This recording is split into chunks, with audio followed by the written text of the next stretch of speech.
Mesdames et messieurs, bonsoir. Nous allons traiter un sujet très important aujourd'hui, intitulé « L'amour de Dieu pour l'humanité ». Mesdames et messieurs, la nature et la révélation témoignent de concert en faveur de l'amour de Dieu. Notre Père céleste, qui se trouve dans les cieux, est l'auteur de la vie, de la joie, de la sagesse et de l'amour. Contemplez simplement les merveilles de la nature, eh bien, vous pouvez constater leur parfaite adaptation aux besoins et au bien-être, non seulement de nous en tant qu'humains, mais aussi de tous les êtres vivants sur la terre. Le soleil et la pluie qui égayent et rafraîchissent la terre, les montagnes, les mers, les plaines, tous nous parlent de l'amour de Dieu. C'est Dieu qui subvient aux besoins quotidiens de toutes les créatures, chers frères et sœurs. Et ces belles paroles du psalmiste rendent hommage à ce que exactement Dieu a fait. Les yeux de tous espèrent en toi, a dit le psalmiste, et tu leur donnes la nourriture en son temps. Tu ouvres ta main et tu rassasies à souhait tous ceux qui a vie. En sorte, Dieu créa l'homme saint et parfaitement heureux. Notre terre, chers frères et sœurs, quand elle sortit des mains du Créateur, ne portait pas la moindre trace de corruption, ni la plus légère ombre de malédiction. C'est la transgression de la loi de Dieu qui a été la cause de la mort et de tous les maux que nous sommes en train de vivre aujourd'hui sur la terre. Néanmoins, l'amour de Dieu se manifeste au sein même de la souffrance. Il est écrit qu'à cause de l'homme, le sol fut maudit. Alors les épines et les chardons, que nous pouvons traduire comme des difficultés, des épreuves, qui font de notre pèlerinage terrestre une longue succession de labeurs et de soucis, nous ont été départis pour notre bien. Ils entrent dans le plan d'éducation que Dieu a formé pour nous relever de l'état de dégradation et de ruine dans lequel le péché a plongé l'humanité. Cependant, quoique déchu, le monde n'est pas tout à fait de tristesse et de souffrance. La nature elle-même nous offre des messages d'espérance et de consolation. Malgré que la terre soit maudite, nous voyons des fleurs s'épanouir sur les chardons et des roses éclore sur des épines. Chers frères et sœurs, notre Dieu Jéhovah est un Dieu d'amour. Ces paroles se trouvent inscrites sur chaque bouton de fleurs et sur tous les jardins. Nous voyons des oiseaux qui font le va-et-vient dans les airs et qui chantent des chants joyeux.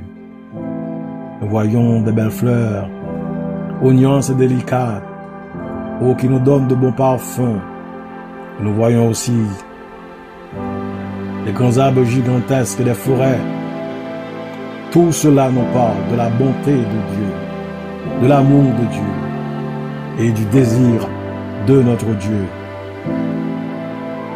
de faire notre bonheur. La Sainte Écriture, que nous pouvons appeler la Bible, eh bien, révèle le caractère même de Dieu. Dieu nous y fait lui-même connaître sa compassion et son amour infini. Quand Moïse lui adressa cette requête, « Fais-moi avoir ta gloire », l'Éternel lui répondit, « Je ferai passer devant toi toute ma bonté. » Oh, Moïse s'écria, « Éternel Dieu miséricordieux compatissant, lent à la colère, riche en bonté et en fidélité, qui conserve son amour jusqu'à 1000 générations, qui pardonne l'iniquité, la rébellion et le péché. Il est lent à la colère et riche en bonté, car il prend plaisir à la miséricorde. Soit dans le ciel ou sur la terre, Dieu nous a donné des gages innombrables de sa bonté. Par l'intermédiaire de la nature et par des preuves de son amour, eh bien, il a cherché à se révéler à nous. Et tout cela n'est qu'un reflet de son caractère. L'ennemi du bien a aveuglé l'esprit des hommes à tel point qu'ils s'approchent de Dieu avec crainte et le considèrent comme un être sévère et implacable. Satan, qui fut autrefois Lucifer, chassé dans le ciel, a été un ange que Dieu aimait. Mais la jalousie a pris son cœur et il fut précipité sur la terre. Le Fils de Dieu est descendu du ciel après tous les dégâts causés par Satan pour nous révéler exactement le caractère de Dieu. Personne n'a jamais vu Dieu, mais cependant, quand le Fils unique, Jésus-Christ, est venu sur la terre, eh bien, nous pouvons dire que nous l'avons vu. Il dit lui-même, personne ne connaît le Père, si ce n'était lui. Quand un disciple lui a demandé, montre-nous le Père, Jésus a répondu, il y a si longtemps que je suis avec vous, et tu ne m'as pas connu, Philippe. Celui qui m'a vu a vu le Père. C'est comme ça que nous avions connu le Père. Quand nous savons que Jésus-Christ a séjourné sur la terre, nous savons bien que Dieu nous a visités. Au milieu des serviteurs de Dieu, Jésus-Christ a dit, l'Esprit du Seigneur est sur moi, parce qu'il m'a envoyé pour annoncer une bonne nouvelle aux pauvres. Il m'a envoyé pour guérir ceux qui ont le cœur brisé, pour proclamer aux captifs la délivrance et aux aveugles le recouvrement de la vue, pour envoyer libres les opprimés. Telle était l'œuvre de Jésus-Christ. Jésus-Christ allait de lieu en lieu, faisant du bien et guérissant tous ceux qui étaient sous l'empire de Lucifer.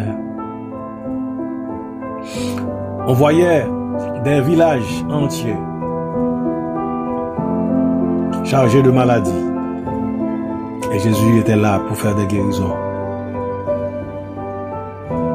Oui, tout ce qu'il avait fait était son témoignage qui parlait de sa divinité. Son amour, sa miséricorde, sa compassion se révélaient dans chacun des actes qu'il a posés au cours de son passage sur la terre. Son cœur était rempli de sympathie pour les enfants des hommes. Un grand, chers frères et sœurs, quand il s'est révélé en Jésus-Christ pour nous faire connaître ce qu'il est, nous qui sommes aujourd'hui parvenus à la fin des temps. Jésus ne retranchait rien à la vérité. Il disait la vérité comme il devait le faire. Ses rapports avec le peuple étaient empreints d'un tact parfait, d'une exquise délicatesse. Jésus-Christ était sobre. Il ne censurait pas la faiblesse humaine. Quand il disait la vérité, c'était toujours avec amour.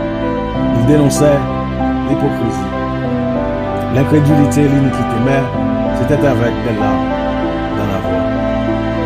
Oh, Jésus-Christ pleura sur Jérusalem, la ville qu'il aimait et qu'il avait refusé de le recevoir. Jérusalem avait rejeté son sauveur, mais il lui conservait néanmoins sa tendresse et sa pitié. Sa vie était faite de renoncement et de sollicitude pour Dieu. Chaque personne était précieuse pour Jésus-Christ. Sans se départir jamais de sa dignité divine, il s'inclinait avec un tendre respect devant tout membre de la famille de Dieu. En tout homme, il voyait une âme déchue qu'il devait sauver. Tel était, chers frères et sœurs, le caractère de Jésus-Christ. Tel était aussi le caractère du Père dans le ciel. C'est du cœur du Père que les flots de la compassion divine manifestés en Jésus-Christ se déversaient sur les enfants des hommes. Jésus, sauveur et compatissant, il était Dieu manifesté dans la chair. C'est pour nous, chers frères et sœurs, que Dieu est venu sur la terre. C'est pour nous que Jésus a vécu et a trouvé la mort. Il est devenu homme de douleur afin de nous propulser dans la vie éternelle. Dieu a permis à son Fils bien-aimé, plein de grâce et de vérité, de quitter le ciel pour venir dans un monde souillé par le péché. Il s'est fait pécher lui-même afin de nous donner le salut.